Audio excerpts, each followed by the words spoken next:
Hello, I am Rasmus Benestad, and I'm going to talk about how to, share some tips when it comes to writing scientific papers. I have written about 100 papers myself, and some of them have been downloaded more than 100,000 times.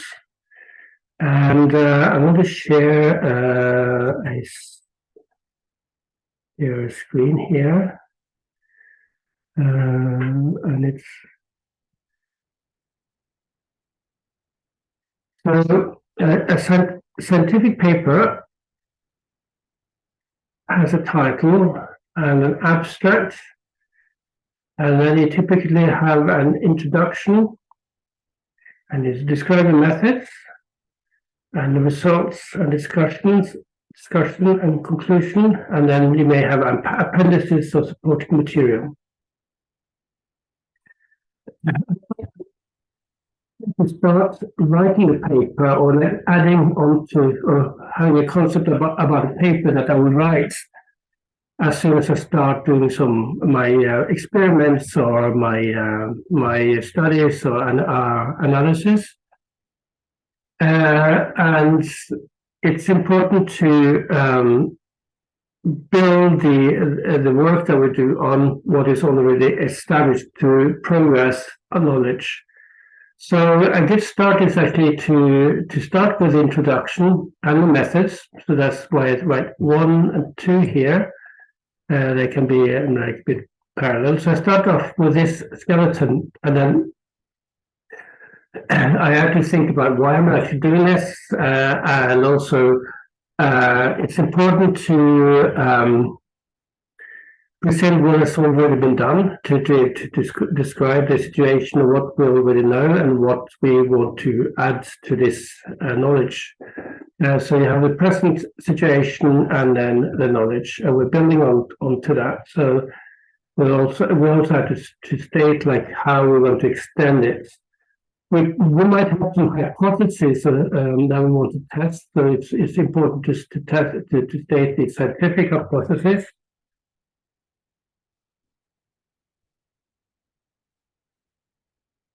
Or hypothesis if it's one and maybe several. It's also important to capture all relevant information for this study to get good results, because what we find is that in papers where some studies have been ignored, some of them also tend to be quite bad papers, or have bad analysis or conclusions that are not supported by the information. So we need to capture all relevant information to get the good results. And one way to do that is to try to use Google Scholar and search like with different combinations of keywords to find the papers published related subjects. I think it's also important to give others credit for what they've done as well. So even if you don't like the person, it's important to give them credit. So to make a good paper, you also have to show that you are you know the subject, you know the state of the art, and you know like you're sort of standing on the top of the shoulders of others.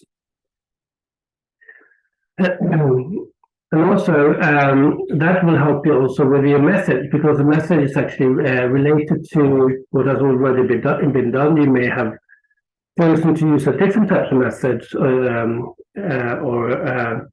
you may want to use a method that has already been used, and then described it in the introduction.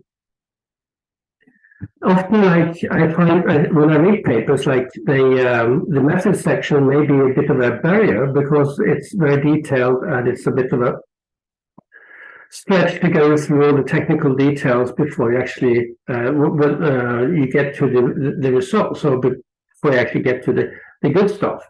So one way to deal with that is that you may want to put some of it in the appendices of supporting material and just give an overview of the methods so that the readers know how you got the results, but you don't need to apply to provide all the details before the results, but they have to be there. So then you may want to move it to the appendices. So then if the readers are interested, they can look it up in the appendix. I also liked the approach to tell a story and tell what we did, like who did what, when, and how did it do it, and where.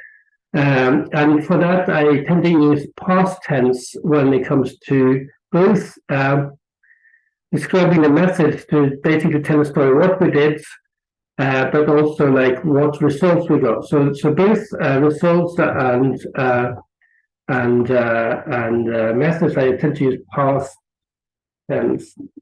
But I would still use present tense for things that are always true. For instance, like pi equals 3.4 or something that is always true. So it's a bit of a mix, but I see a lot of papers where there's a mix between past and present tense.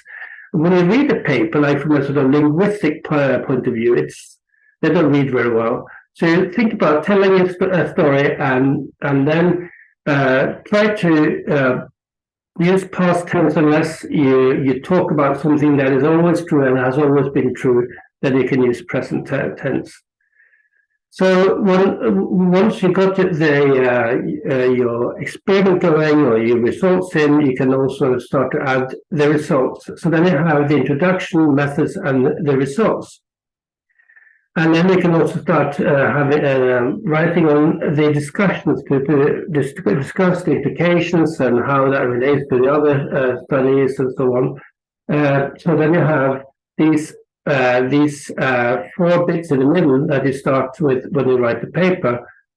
And then you can also, you will also have probably got some main results or some conclusions. And the conclusions should basically present what you found, whereas discussions will be like more about what others have found and how that relates to your results. Some people don't like to cite any papers in the results, so that should be just purely your results, and then you can have lots of citations here in the introductions. So here I have citations, and also discussions can also have citations, and also the mixes between those. Once you have that and all this structure, then you can actually start to write the abstracts, because that gives a summary of what you've done and why you've done it, maybe, but it has to be very brief, and also your main conclusion.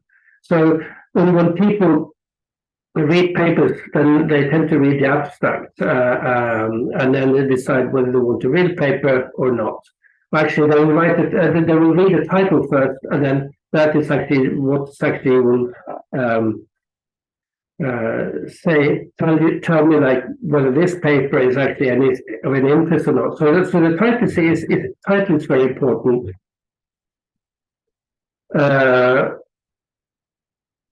Like shift it that way, and then of course the appendices of supporting material, you can add those also to the paper when you keep writing it.